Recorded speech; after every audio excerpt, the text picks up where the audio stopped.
আসসালামু আলাইকুম। আজ আমরা কথা বলবো বাংলা ব্যান্ড ও পপ সঙ্গীতের এক অবিস্মরণীয় কিংবদন্তি পপ সম্রাট আজম খানকে নিয়ে। বরাবরের মতো আমি মিতু আছি আপনাদের সাথে ফোকাস বাংলা ৭১ থেকে।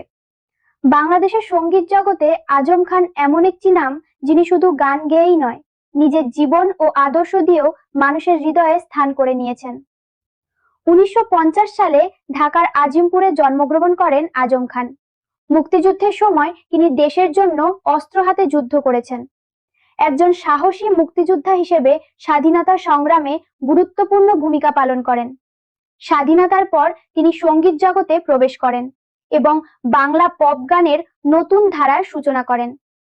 তার কণ্ঠে রেল লাইনের ওই বস্তিতে, আলাল ও দুলাল, আশি আশি, অভিমানী সহ অসংখ্য গান মানুষের হৃদয়ে স্থায়ী স্থান করে নিয়েছে। আজম খানের গান ছিল সাধারণ মানুষের জীবন, প্রেম, সংগ্রাম ও বাস্তবতার গল্প। তার গানের কথা এবং সুর তরুণ প্রজন্মকে ভীষণভাবে আকৃষ্ট করেছিল।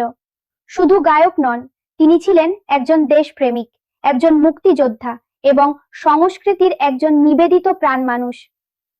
২০১১ সালের ৫ জুন এই মহান শিল্পী পৃথিবী থেকে বিদায় নেন, কিন্তু তার দান আজও কোটি মানুষের হৃদয়ে বেঁচে আছে এবং ভবিষ্যতেও থাকবে।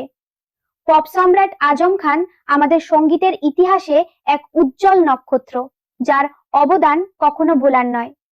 ভিডিওটি ভালো লাগলে লাইক, কমেন্ট, সাবস্ক্রাইব ও শেয়ার করুন। বাংলা সঙ্গীতের কিংবদন্তিদের গল্প জানতে আমাদের চ্যানেলটি সাবস্ক্রাইব করতে ভুলবেন না। ধন্যবাদ।